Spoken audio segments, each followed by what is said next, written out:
লেবু গাছগুলো আপনাদের কাগজি লেবু বলে এগুলোকে।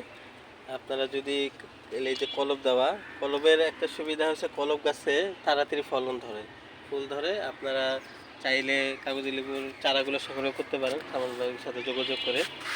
ওনার লেবুগুলো এখনও হচ্ছে, মানে এটা নতুন প্রজেক্ট।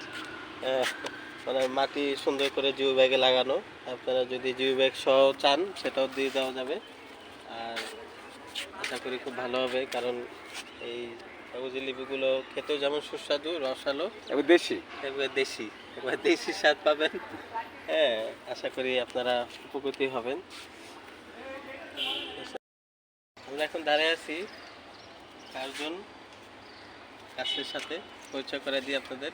এটা হচ্ছে ক্যান্সার প্রতিরোধী একটা গাছ, খুবই ওষুধ গুণাগুণযুক্ত একটা গাছ। এটার পাতা যদি কেউ খায় তার সে ক্যান্সারের যে জীবাণুগুলো থেকে সে রক্ষা পাবে, ঠিক আছে। আর এগুলোর পাতা গাছগুলো হয় অনেক বড় বড়। আপনারা চাইলে জিও ব্যাগের সাথে যে কলম দেওয়া, আপনারা চাইলে এখান থেকে চারাও সংগ্রহ করতে পারবেন। আর আপনারা যদি এগুলোর পাতাগুলো অনেক দামি, যেটা আসলে আমরা সাধারণভাবে কিনে খাওয়া কষ্টকর, সেজন্য নিজেরাই যদি আপনারা ছাদের মধ্যে বা ছোট ছোট বাগানে যদি আপনারা লাগাইতে পারেন সবাই অনেক উপকৃত হবেন। আর এইটার গুণাগুণ তো আসলে অনেক, বলে শেষ করা যাবে না। বিষ ব্যথা, বিষ ব্যথা, শরীর বাতের ব্যথা, ব্যথা, দাঁতের ব্যথা, তারপরে বহু ওষুধ ক্যান্সারের জীবাণু থেকে। ক্যান্সারের জীবাণুগুলো আপনারা দূর করতে পারবেন।